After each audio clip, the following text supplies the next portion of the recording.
बार भगवान व्यास देव जी ने एक श्लोक लिखा कि बलवान इंद्रिय ग्रामो विद्वानमपि कर्षति।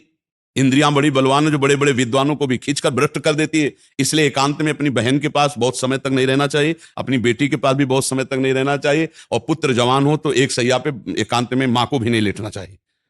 तो जैमिनी जी बड़े ऋषि हैं, तो उनका प्रभु ऐसा कैसे हो सकता है कि विद्वान है वो और जानता है मेरी बहन है और बेटी है, पवित्र भाव, तो वो ऐसा कैसे कर सकता है? आपने जो श्लोक लिखा तो मुझे संशय नहीं, पर मुझे आप समझाइए कि ऐसा कैसे, जो विद्वान है, मूर्ख हो तो बात अलग है। तो उनका इस प्रश्न का उत्तर तो हम कुछ दिन बाद देंगे। हमें याद आ गया हमको बद्री नारायण वाले आश्रम में जाना है। अब ये उत्तर है उनके प्रश्न का। तो 10-15 दिन तुम संभालो आश्रम, सैकड़ों ब्रह्म ऋषि विद्यार्थी जन है, 15 दिन बाद हम आ जाएंगे, फिर आपके इस प्रश्न का उत्तर देंगे, ठीक है? उसी शाम को हल्की सी वर्षा होने लगी। भगवान है व्यासदेव जी, संध्या का समय, और 16 वर्ष की अवस्था धारण की, श्याम रंग, अरविंदाक्ष नेत्र, और छम छम करती हुई सामने आ गई, और गंगा स्नान करके सब ऋषि जन ऐसे जा रहे थे, सब ऐसे।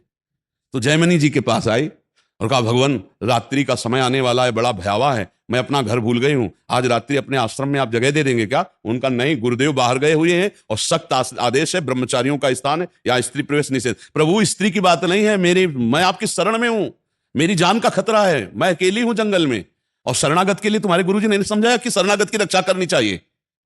अब गुरुजी हैं, उनको कौन काट सकता है? जैमिनी जी ने कहा, बात तो तुम्हारी सही है कि तुम्हारा स्त्री शरीर है, अभी देखा नहीं, स्त्री शरीर है और गुरु जी है नहीं, और तुम्हारी रक्षा भी अच्छा, ऐसा कर सकते हैं कि हम अपने आश्रम में एक झोपड़ी खपरेला था, उसमें अलग आपको दे देंगे, दरवाजा लगा बंद कर, मैं भी कहूं तो दरवाजा रात्रि में मत खोलना, सुबह निकल जाना। तो उनका, जैसी आपकी आज्ञा, मेरी रक्षा हो जाएगी, चलो दूर चलो, और वो कुटिया है, जाओ दरवाजा अंदर बंद कर लो जाकर, यहां सब ब्रह्मचारी रहते हैं। अब जाके जो संध्या वंदन करके ध्यानस्थ हुए, फिर दिमाग में आया कि हमने पूछा नहीं कि तुम रात्रि में अकेले कैसे फंस गई, आखिरकार हो कौन, कहां से आई हो, तुम्हारा ब्याह हुआ है कि नहीं हुआ है, विविध प्रकार का उसी का चिंतन होने लगा।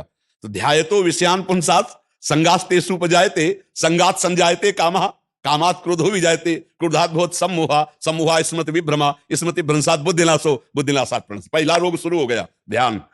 जहां प्रभु का ध्यान होना था वहां तो चरण देखे थे बड़े ही सुंदर, तो उनका मुख कितना सुंदर होगा। अब गए, अब इतना सब करते हुए रात्रि तो हो ही गई थी, दरवाजा खटखटाया, तो उन्होंने कहा दरवाजा तो नहीं खुलेगा। बोले मैं जैमिनी जी हूं। बोले नहीं, जैमिनी जी ने मना किया है कि सुबह नहीं खुलेगा दरवाजा। तो खपरा हिलाए थे, कोई लिंटर तो था ले खपरा हटाए, बांस हटाए, कूद गए।